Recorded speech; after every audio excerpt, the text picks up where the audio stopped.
New Jersey. Jason Kidd is out there with Carter. A big game for this young man making his NBA debut. Then it's Jefferson, and it's Kristich in at the four-man position.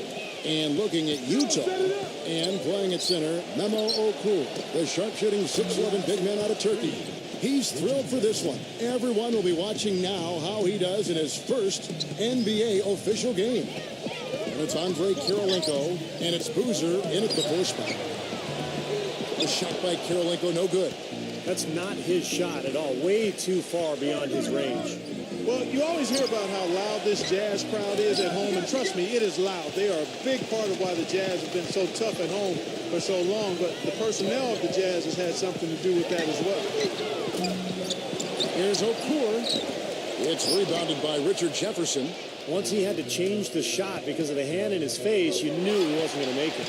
Fast break, here come the Jazz. Here's Kirilenko, and goaltending is going to be the call, so they get the basket there anyway. He almost got to that shot in time, but not quite. You can't touch the ball once it's on the way down.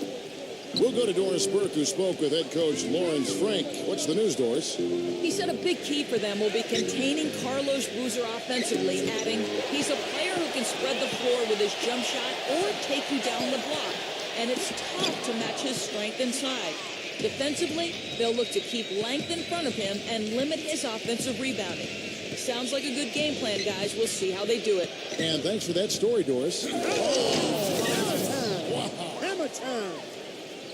It's not possible what we just said. Clark, is that possible? Not probable, but it is possible, partner. It's possible. Possible. Not probable. It is possible. I don't know what all that meant, but you're right, Clark.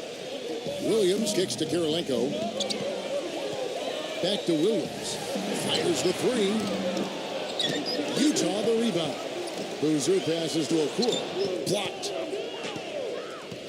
And, oh, here we go. Carter's got it in the fast break chance. Kidd kicks to Kristich. Stolen by Boozer. And 1:01 left to play in the first. Williams with the ball, and it's Carter picking him up. And Williams, here we go. Kirilenko. Good. Great play by Williams to set it up. Kirilenko's got his second bucket of the night. Well, that's a great pass by Darren Williams. Williams against Kidd. Moore. Outside Jefferson. Kidd kicks to Carter. Carter off a pick from Kristich. Shot clock at 6. And it's Carter missing. Well, with that much space off the pick, you've got to drop that in. Yeah, you got to make that one. I mean, that's a high-quality shot you should make 9 out of 10 times. And, there's a whistle. He was going up for a layup, and while it looked like there was some contact, I wasn't sure they were going to call a foul shot or not, but sure enough they have. So we've got a couple of free throws coming up. Knockball. He's covered by Boozer. The Nets shooting their first free throws tonight. The first trip to the stripe in this one. Well, as a unit, they shot about 70% from the line over the course of last season, so not the kind of percentage they were hoping for. And, there was plenty of blame to go around for that. I mean, it wasn't just 1 or 2 guys. I mean, for the most part, the entire team struggled. Here is Brewer. Fisher, defended by House. Got a piece of it. Got it up. No good. At the end of one, a closely contested game so far. Neither team able to build much of a lead up to this point as we start the second quarter. And a breakdown here, guys. The hustle stats for the Jazz. Well, I think the defensive aggressiveness on display here has caught them off guard. Playing airtight defense and coming up with the steals. Well, the other thing I like is defensively, they're causing turnovers, and that's allowing them to get into transition. Brewer's shot is off. New Jersey trailing. And here comes House, leading the fast break. Pass to Boone. Puts up a three. The shot will not go. And Utah the other way now. A lot of things went right for the Nets last season, but one area they struggled in was handling the Western Conference teams. And 30 chances against teams out west, They only won 13 times. There it is, guys, that Olay defense. Just watching them go, Clark, right by. I think we might be seeing which team is ready to take control of this game. Yeah, that's a dunk that could absolutely get them going. I agree, Clark. Utah shooting just 33%, struggling to get good looks. Here's Fisher, defended by House. All alone. And Utah again with the bucket. And back to the Nets against the West. That number not really what you want if you plan on winning a tough division, Steve, like the Atlantic. Well, that was the difference last year in terms of who won the Atlantic. Well, the Knicks had a great record against the West, and the Nets did not. So I think to get a high seed, to win their division, the Nets have to have a better record against Western Conference teams this year. Now let's send it to Doris on the sideline. Yes, guys, the Brooklyn Nets going all in this season.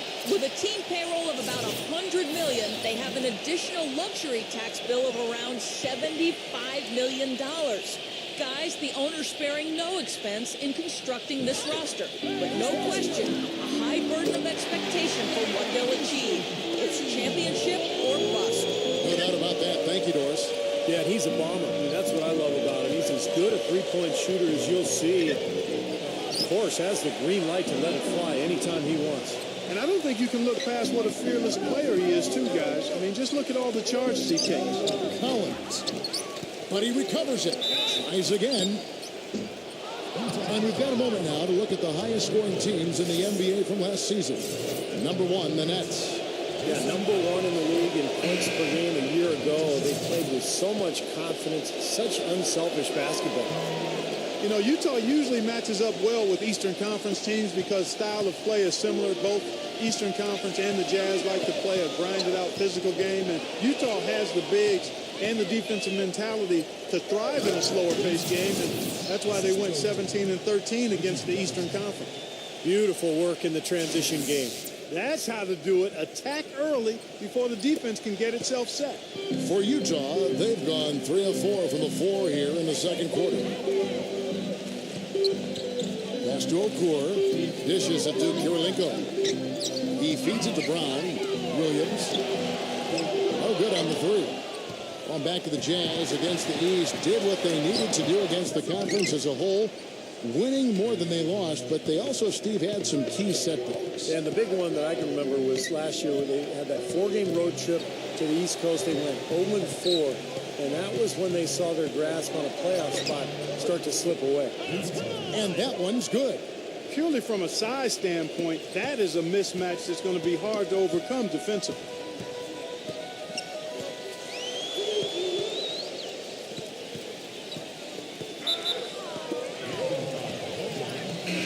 The Nets making a switch here.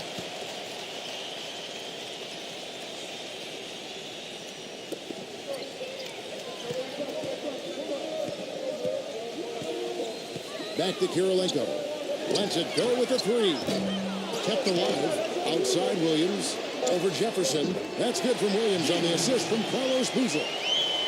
Williams has got his first bucket of the night. Here's Carter. No what? Tie game in Utah. The Sprint halftime. Now, presented by Sprint. It's opening day. Miami up. The Sprint halftime report, presented by Sprint. Welcome back to New York City, the bright beacon of the Statue of Liberty, lighting up the harbor. You know, the Nets really turned things around last season, guys, and a big part of that was them turning around their road record a bit. Turned some of those losses into wins, and much better on the road. It got them the 4th seed in the East. Kicks it to Boozer. Kristich is there. Shoots from 12. Gets it to go. Boozer's got the first points of the second half up on the board for the Jazz. Easy little jump shot for him right there, guys. Carter takes to Moore. That's in there. Carter with the assist. And for the Nets, who looked so much better when they were out on the road last season, actually ended with the second best road record, Steve, in the Eastern Conference. And you remember their hot start to the season last year. Well, a lot of that was them coming in ready and winning games on the road. Eventually, they cooled off, made a coaching change, and then all the huge offseason moves. So this is really something to watch this year. A pretty exciting club. Went for the two-hander on that slam. That's where the weight room comes into play, Kevin. I think some urgency from him there. Yeah, he's sensing this is a critical time in this game, guys. Williams with the ball. He's picked up by Kidd. And Utah again with the bucket. And their offense is flowing. It's clicking right now at the beginning of the second half. They've made 3 of their first 4 attempts. Well, look here last year in the NBA where the Jazz ranked 10th in scoring, 11th in free throw percentage. And they were in the top half of the league shooting the ball from deep. Average to pedestrian, but still fairly effective from there. But I think the key stat for that club last year was points per game. They were in the top 10. That was really what they tried to do. That was how they tried to establish themselves each and every game. Get out, run, get good shots, and try to outscore the opponents. Boy, I love it. Active hands on the steal, active feet on the fast break. And Clark power on the dunk. And guys, this is just too close of a game to be giving the ball up like that and then failing to get back in transition. Well, there's plenty to like about him as a player, but one thing that really stands out is the quick trigger. He can catch the ball in space, defenders all over him, but in an instant, he lets that shot go, and he is accurate. And the consistency of his jump shot is another thing we should say about him. I mean, it doesn't matter how many defenders are firing at him, his stroke is never changing. The Nets making a switch here. Boone's checked in.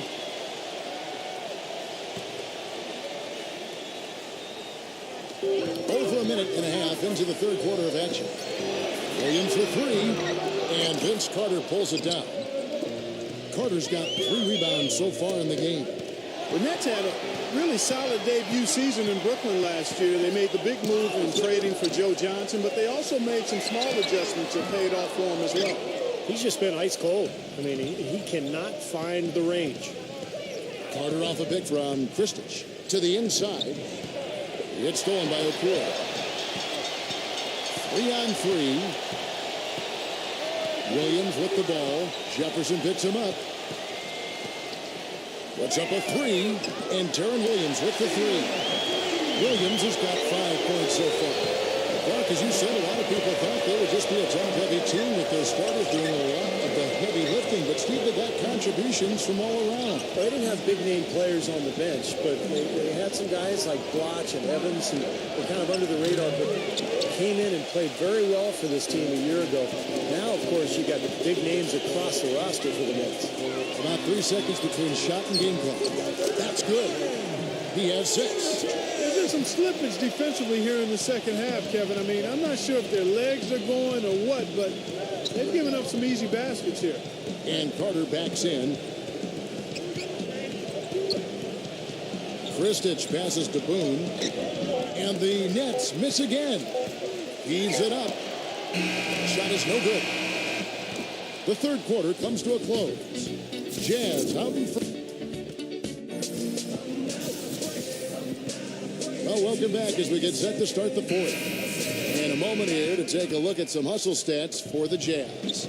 Their high-energy defensive effort has paid off for them, guys, with more than a few steals over the course of the ball game. And I'll tell you, the other thing that's been a factor is the transition game. They're scoring a lot of points on the fast break. Kirilenko dishes to Williams. Rebound, New Jersey. Robinson's got his 3rd rebound tonight. This is their first chance to take a look at the Jazz. Well, last year they won both meetings in the season series, and it wasn't a surprise. I mean, this is the better team. That's good. No, every once in a while, he'll show us some pretty good moves around the hoop.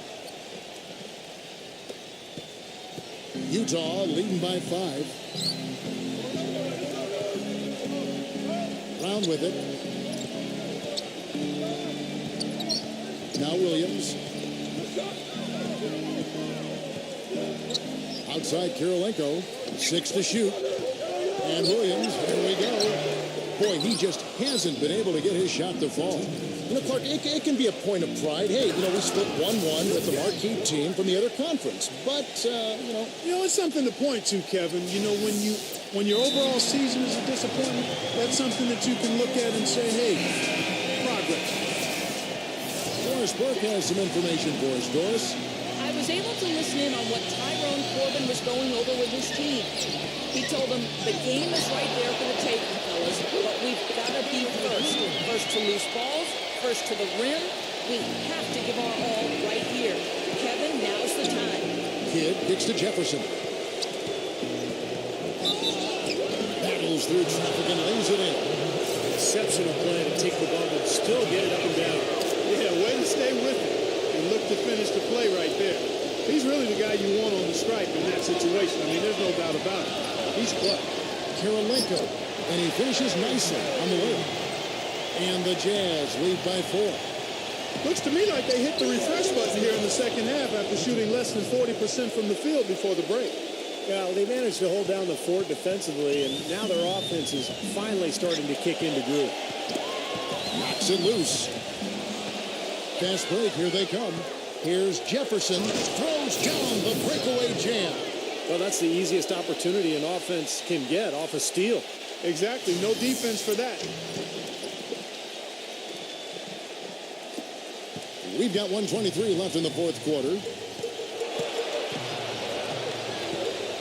Outside Williams. Into Millsap. And it's blocked by Kidd. And it's Carter penetrating. Can't connect from short range. It's not an opportunity he fails to convert very often.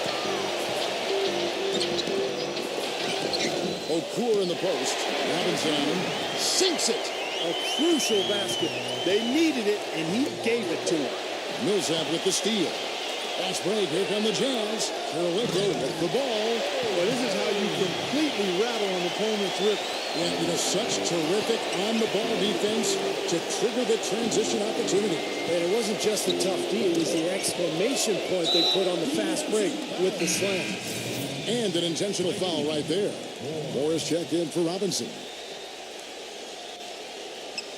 Fourth quarter of play, and we're about 2.5 minutes through it right now. In low to Boozer. It's rebounded by Jason Kidd. Nets have gone 5 of 7 from the field since the beginning of the fourth. Strong work at that end of the floor. That's terrific defense right there to prevent from converting in close. And he commits the intentional foul. He hits the first one, and that puts them up by 5. So he goes 2 for 2 at the line, and it's a 6-point ball game. Those foul shots put them that much more in the driver's seat. Time running low here. They need a hoop. Yeah, score quickly and then foul them right away. Outside Carter. It falls. What a beautiful shot to bring him to within 3. He's got so much junk in his trunk. He'll find a way to hurt you. And an intentional foul there stops the clock. Yeah, no question the right call at this point. You can't let them just dribble it out. That's right. I mean, you got to send them to the line and hope for a few misses. And he is unable to get the second one. And here is Jefferson. It's tipped. And so they foul intentionally. He gets the first, and that puts them up by 5. And he hits both free throws here. So now it's a 6-point ball game. Clutch free throws there to ensure that they're going to go home with the W.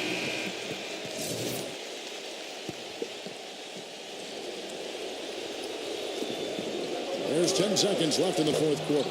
A nice shot by Carter. Nice play there on the inbounds. The defense really lost contact.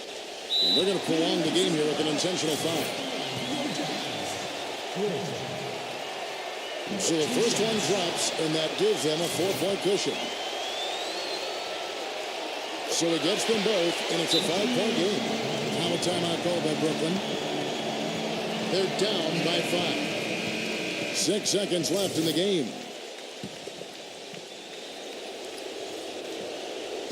Third minute of action now gone here in the fourth.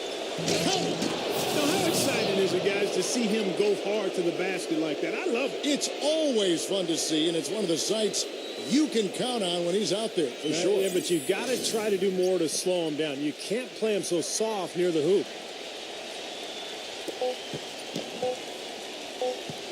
And so it's Utah who's